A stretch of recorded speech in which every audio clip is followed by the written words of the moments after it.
მე ველოდი.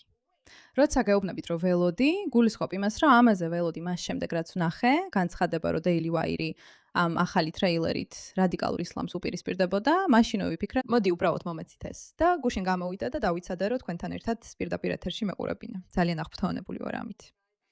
მზად არ ხართ ამისთვის? არც მე ვარ მზად, ძალიან მიხარია. მოდი ნახოთ. თქვენი ქვეყანა ზიზღის ღირსიც არ არის. ჩვენ, ვინც გვიყვარს და ვემსახურებით ალლაჰს, ვიბრძოლეთ ამერიკელებისა და სიონისტების წინააღმდეგ სეკულარიზმის ჭირისა და უწმუნოების მიწებით.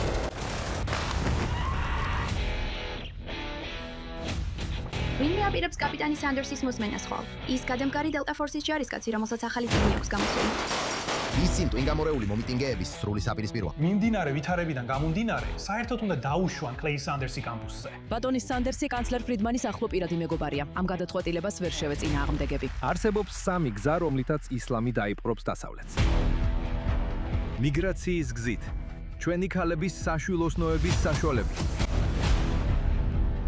და ჩვენი ქვეყნის თავისუფლებების, ჩვენს წინააღმდეგ გამოყენებით. უსმენთ. ჰალელუია. ალლაჰუ აკბარ. მოусმინე. The proof is indeed. დიდი სატანა, ამერიკა დაეცემა.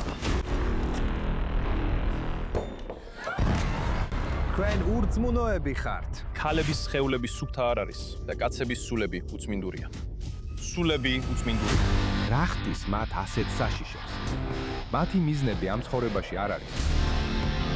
არამედ შემდეგ ცხოვრებაში.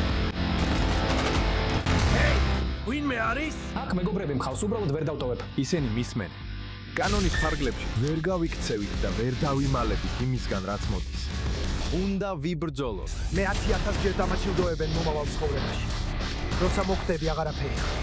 მხოლოდ ერთი გზაა ამის გასაგებად. ეს ამერიკული გზაა.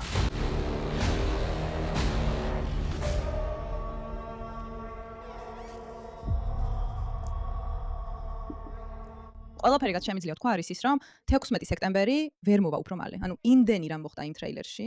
გარდა იმისა, რომ მეგონა უყურებდი, არ ვიცი, 22 Jump Street-ის ტრეილერს და მე ყველაფერი ძალიან სერიოზული გახდა, ეს უბრალოდ გამაოცა. გარდა იმისა, რომ ისინი საუბრობენ იმ სამ გზაზე, როგორც ცდილობს ისლამიზმი ამერიკის კონტროლს და დაპყრობას, რაც პირდაპირ მიზანში იყო, ისინი ასევე საუბრობენ იმაზე, რა ხდის ამას ასე საშიშს. ის ფაქტი, რომ ამ ადამიანებს ამ სამყაროში არაფერი აინტერესებთ, ისინი უბრალოდ ელოდებიან შემდეგ სამყაროს, რაც მათ სრულიად უცნაურებად ხდის. როგორც არ უნდა იყოს, მეგობრებო. მე იმდენად დაუჯერებლად აღფრთოვანებული ვარ.